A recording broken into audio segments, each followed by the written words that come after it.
The night Dominic Hargrove sent the wedding invitation to his ex-wife, he was smiling. Not the polite kind of smile a man offers when he's trying to be civil. The other kind, the slow, satisfied kind that spreads across a face when someone believes they've already won. He sat at the kitchen island of his new penthouse on Wellington Crescent, the one he'd bought 6 months after the divorce was finalized, and he turned the cream-colored envelope over in his hands before sealing it. Inside was a hand-calligraphed card, the venue, the date, a note in his own handwriting that read, "We'd love for you to celebrate with us. No hard feelings." His fiancée, Renata, was across the room pouring champagne. She laughed when he told her he'd already sent it. "You actually did it," she said. "I told you I would. And you think she'll come?" Dominic set the envelope down. "She'll come. She has nothing else going on." That was the thing about Dominic Hargrove. He was very good at knowing exactly what he thought he knew, and completely blind to everything else. Lydia Hargrove, still Lydia Hargrove because she'd kept the name for the sake of her daughter, received the invitation on a Thursday morning in late October. She was standing in the kitchen of her rental house in the East End of Ottawa, the kind of neighborhood where the sidewalks buckle in the frost, and the landlord replies to maintenance requests 3 weeks late. Her daughter Rosie was at the table eating cereal, still in her pajamas, 6 years old and unbothered by the world in the way only 6-year-olds can be. Lydia looked at the envelope for a long moment before she opened it. She read it twice. Then she set it face down on the counter and poured herself more coffee. She didn't cry. She hadn't cried over Dominic in almost 2 years, and she wasn't about to start now over an invitation to watch him marry someone else. But there was something underneath the numbness, something old and knotted, that tightened in her chest when she read "no hard feelings" in his handwriting. Because she knew exactly what that phrase meant coming from him. It meant, look at where you are. Look at where I am. Look at what you lost. 3 years earlier, Lydia Walsh Hargrove had been the kind of woman who filled a room, not loudly, quietly. The way a fire fills a room, you don't always notice it until you realize you've been warm for hours. She'd spent 8 years building a textile sourcing consultancy out of her one-bedroom apartment in Gatineau, client by client, country by country. Until she had a team of 12 in contracts, with mid-sized Canadian manufacturers who needed someone who actually understood supply chains, and not just spreadsheets. She'd met Dominic at a trade conference in Montreal. He was charming and broad-shouldered, and he laughed at the right moments. She was 31 and tired of being careful. They got married 14 months later. She found out she was pregnant with Rosie the same month she found out Dominic had been seeing Renata. She didn't find out from him. She found out from a photo. A friend of a friend, someone she barely knew, sent it without warning. A screenshot from a restaurant. Dominic and a woman at a corner table, his hand over hers, leaning in the way men lean when they're not thinking about consequences. When she confronted him, he didn't deny it. He sat across from her in their living room, and he looked at the floor, and then he said something she would replay in her head for months afterward. He said, "I think we both know this hasn't been working for a while," as if the problem were something they'd built together, as if she'd been a partner in the breaking of it. The divorce was over in 8 months. He gave her the minimum the settlement required and not a cent more. His lawyer was better than hers. She was 6 months pregnant when she signed the final papers, and she sat in the parking lot of the legal office on Elgin Street, and she pressed her palms against her stomach, and she told herself, out loud so it would be real, that she was going to be okay. She was not okay for a long time, but she got there. The consultancy nearly collapsed in the first year after the divorce. Clients don't always follow you through chaos, and Lydia was in chaos. New mother, single income, rental house, a toddler who didn't sleep, and a business that needed her full attention when she had almost none to give. She let 2 contracts lapse. She lost 1 client to a competitor. She worked from her kitchen table after Rosie went to bed, sometimes until 2 in the morning, eating whatever she could make in 20 minutes, wearing the same hoodie for 3 days, because what was the point? There was a period. She doesn't talk about it often, but it was real. When she looked at her bank balance on a Friday evening and thought, carefully and without drama, I don't know how I'm going to do this. She did it anyway. She restructured. She brought in a part-time contractor to handle client communications. She pivoted towards sustainable sourcing, which was where the money was actually moving, and she landed a contract with a Quebec-based outdoor apparel company that turned out to be the hinge everything else swung on. By the time Rosie turned 2, Lydia had rebuilt. By the time Rosie turned 4, she had surpassed everything she'd had before. She did not tell Dominic any of this. He didn't ask. He paid his child support on time, to his credit, but he treated it the way some men treat their gym membership. Something they maintain so they can feel responsible without thinking about it. He saw Rosie every other weekend. He brought her back tired and overfed on fast food and sometimes confused. Lydia always fed her something real and put her to bed and said nothing. She had learned, over 2 years of co-parenting with a man who had moved on before the marriage was even over, to say very little. To be unremarkable, to let Dominic believe what he had decided was true, that she was struggling, that she was stuck, that the woman he'd left was still standing in the same place he'd left her. She had her reasons for this. She hadn't expected them to be useful so soon. The invitation sat on her counter for 4 days before she made a decision. She talked to her business partner first. Theodore Okafor had been with her since the early rebuilding days. He'd come on as a contractor and never really left, and now he held a quarter share of the consultancy and was one of the few people in her life who knew the full picture. "He invited you to his wedding," Theodore said. He said it the way someone says a sentence they need to hear out loud to confirm it's real. "He did. The man who left you while you were pregnant?" "Yes." Theodore was quiet for a moment. "What do you want to do?" Lydia looked out the window at the backyard, where Rosie was dragging a stick through a pile of leaves. "I want to go." "Okay," he said carefully. "Why?" She thought about it. "Because he thinks I won't, and because he thinks if I do, it'll hurt me. And I want to know what it looks like on his face when he realizes neither of those things is true." Theodore leaned back in his chair. "This is going to be a lot of effort for a man who doesn't deserve it." "It's not for him," Lydia said. "It's for me." He looked at her for a moment. Then he nodded slowly. "What do you need?" What she needed, it turned out, was a dress. Not just any dress. The kind of dress that does the talking before you open your mouth. She found it at a boutique on Spark Street, midnight blue, structured at the shoulder, with a cut that was neither trying too hard nor playing it safe. The kind of dress that says, "I got dressed this morning like this is just another day for me." She also needed childcare for Rosie, which Theodore handled, calling his sister without being asked. And she needed, and this was the part that still makes her smile when she thinks about it, to not tell a single person she was going. No announcement, no build-up, no posts, just Lydia getting in a car on a Saturday afternoon and arriving.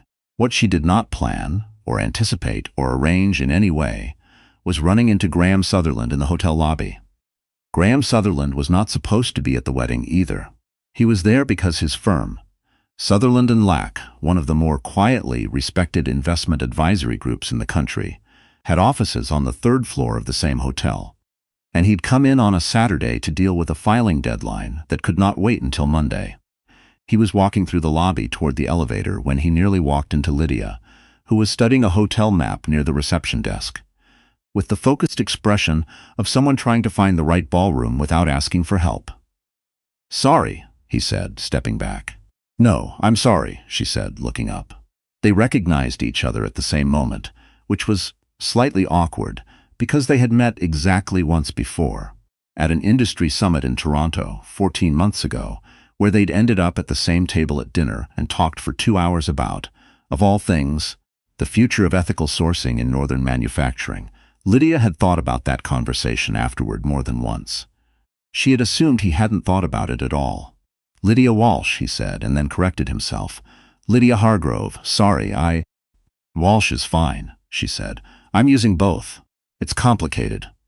He nodded in the way that men nod when they understand something without needing it explained. Then he looked at her, the dress, the quiet confidence of her posture, the slight tension around her eyes that she was doing a good job of hiding, and he said, "Are you here for the Hargrove wedding?" "A beat." "I am," she said. Something moved across his face. "I know Dominic, peripherally, through a mutual contact." He paused. "Are you his ex-wife?" she said. "Yes." He absorbed this. Then very calmly he said, "He invited you." "He did." Graham Sutherland looked at her for a moment with an expression she couldn't quite read. Then he said, "Give me 10 minutes. I'm sorry. I need to drop something off upstairs. Give me 10 minutes and I'll walk in with you if you want company." Lydia looked at him. She barely knew this man. She had talked to him once, over salmon and white wine, about supply chain ethics, and he had remembered her name correctly on the second try. "Why?" she asked. He thought about it for a moment. "Because I know what it looks like when someone's trying not to let something cost them more than it already has." He said it simply, without performance. "And because I genuinely don't have anywhere else to be until 4. She almost said no. She was used to doing things alone. She said, 10 minutes. What happened when they walked into the ballroom together was something that those in attendance would describe differently, depending on who they were and how well they knew the people involved. The guests nearest the door saw a woman in a midnight blue dress walk in with a man they recognized. Several of them recognized him, actually, because Graham Sutherland was not unknown in Ottawa's business circles. And the kind of recognition that crossed their faces was the slow-dawning kind that changes how people hold their expressions. Dominic, who was across the room accepting congratulations from a cluster of colleagues, heard the change in the room before he saw its cause. There's a particular quality to silence when it spreads through a crowd. It moves like a wave, and you can feel it before it reaches you. He turned. He saw Lydia first. He saw the dress and the posture and the expression on her face, which was pleasant and completely untroubled, and something in his chest went cold before he even had time to name why. Then he saw Graham Sutherland standing beside her. Dominic knew Graham. Not well, but well enough to know what it meant that he was standing there, in that ballroom, next to that woman, looking like he was exactly where he'd planned to be. He excused himself from the group. His smile stayed on his face, but it changed shape. It became the effortful kind, the kind you hold in place, because letting it fall would mean admitting you'd lost something. Renata found him before he reached to them. She had seen it too, from across the room, and her face held something that wasn't quite composure. "Why is she here?" Renata said, low and tight. "I invited her. You said she wouldn't come. I know what I said. And who is that with her?" Dominic didn't answer. He looked across the room to where Lydia was now speaking easily with 2 women she appeared to know from somewhere. She was smiling at something one of them said, genuine and unguarded, and she looked so effortlessly at ease that it made his teeth press together. He had wanted her to arrive looking like someone who'd had a hard few years. He'd wanted the comparison to speak for itself. He'd wanted the people in this room, his people, his colleagues, his family, to see what she was and what he'd moved on to, side by side, and draw their own conclusions. He had not accounted for the possibility that she might simply look like herself, or that herself, apparently, was this. The evening moved in the way that evenings with a wrongly calibrated plan tend to move. Everything on the surface was fine, and underneath it something was curling at the edges. Renata circulated with her champagne and her smile that had started to look like effort. She had been told that Dominic's ex-wife was someone to pity, someone who'd been left behind, someone whose presence at this wedding would underscore rather than threaten. She was now revising this understanding in real time, and it was not sitting well. She stopped beside a woman named Patricia, a colleague of Dominic's from the real estate firm, and said too casually, "I had no idea Dominic's ex would actually show up." Patricia looked across the room at Lydia. "Is that her? Isn't she the one who started that sourcing company? I've seen her name in a few trade publications." Renata paused. "I don't know. I think it is," Patricia said, tilting her head slightly. "Didn't she get a government contract recently? The Northern Textiles Initiative?" Renata said nothing. Patricia took a sip of champagne. "Good for her," she said, in the mild and entirely genuine way of someone who has no idea they are dropping something important. The toast was where everything came undone, because toasts always are. One of Dominic's friends, a man named Kevin, who had known Dominic since university and had drunk too much since 5 o'clock, took the microphone with the confidence of someone who has given many toasts and the caution of someone who has learned none of the right lessons from them. He talked about Dominic's fresh start. He talked about leaving the past where it belongs. He made a joke, thinking it was gentle, not understanding it was a grenade, about how some chapters close so better ones can begin. He looked, while saying this, in Lydia's general direction. She did not react. She held her glass and she kept her expression exactly as it was, which was calm and perhaps faintly amused. And the people near her watched her face and understood something Kevin didn't. Graham, who was sitting beside her, said nothing. He did not reach over and touch her arm or give her a look. He simply continued existing in her peripheral vision, which was, she thought later, exactly the right thing. It was Dominic who gave it away. It was Dominic who, when the toast ended and the glasses were raised, found his eyes moving across the room to Lydia, checking, searching for some visible proof of damage. The checking itself was the proof. Half the room caught it. He was still looking at her, which meant he had never actually stopped. She left before dessert, not because she needed to, not because it was too much, not because she was undone, but because she had come for one reason, and that reason was complete. She had wanted to walk into a room where someone expected her to be small, and to simply not be small. That was the whole thing. That was all of it. Graham walked out with her. They stood on the sidewalk outside the hotel in the October cold, the sky above downtown Ottawa the particular shade of dark blue it gets when the temperature drops fast. And she breathed in the cold air and felt something release in her chest that she hadn't fully known was held. "Thank you," she said. "I didn't do anything," he said. "You showed up on 10 minutes' notice to a wedding for someone you barely know, to stand next to someone you met once." "I had a filing deadline," he said. "I was already in the building." She looked at him. He almost smiled. "You did well in there." "I know," she said, not arrogantly, just truthfully. They stood there for a moment in the cold, not quite ready to go.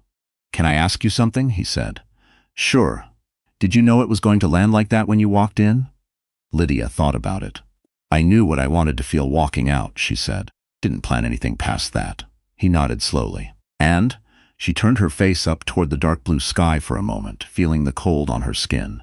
"And I feel fine," she said. "I feel completely fine." What Lydia did not know, when she got in her car and drove back to the East End to relieve Theodore's sister and check on Rosie, was what was unfolding behind her. She heard it from two different people by Monday morning. Renata had left the reception before it ended. Not dramatically, just quietly. Coat collected, car called, gone. The people who noticed said she looked like someone who had been holding very still for several hours and finally ran out of the strength for it. By Tuesday, it was common knowledge in their social circle, and by extension, unavoidably, in Dominic's professional one, that Renata had called off the engagement. She had, apparently, told Dominic's friend Kevin, in the car park afterward, that she had spent the entire reception watching her fiancé scan the room for his ex-wife, and that she'd realized somewhere between the appetizers and the toast that she had spent the last 18 months being chosen by a man who had never actually finished choosing. Kevin told his wife. His wife told someone. The someone told someone else. That was how these things moved. By the following week, there were also questions. Different questions, more serious ones. Being asked about Dominic's business dealings, a development project he'd been involved in, some financing arrangements that had been, apparently, structured in ways that were drawing interest from people whose interest you did not want. Lydia heard this from Theodore, who had heard it from someone in the commercial real estate world, and she set down her coffee and said, "Oh, and then? Okay." And then went back to the contract she'd been reviewing, because she had a business to run and a daughter to pick up from school at 3:30, and she was not going to spend another minute of her life waiting to see how Dominic Hargrove's story ended. The following spring, Graham Sutherland left a voicemail. It was a Tuesday. Lydia was at her desk. Rosie was at school. The April light was coming through the window at an angle that made the whole office look like something out of a photograph. He said he was going to be in Ottawa the following week for a meeting, and that if she was free Thursday evening, he'd like to take her to dinner. Not a business dinner. Just dinner. She listened to the message twice. Then she called Theodore into her office and played it for him, because there were some things that needed to be witnessed. Theodore listened. Then he said, "What are you going to say?"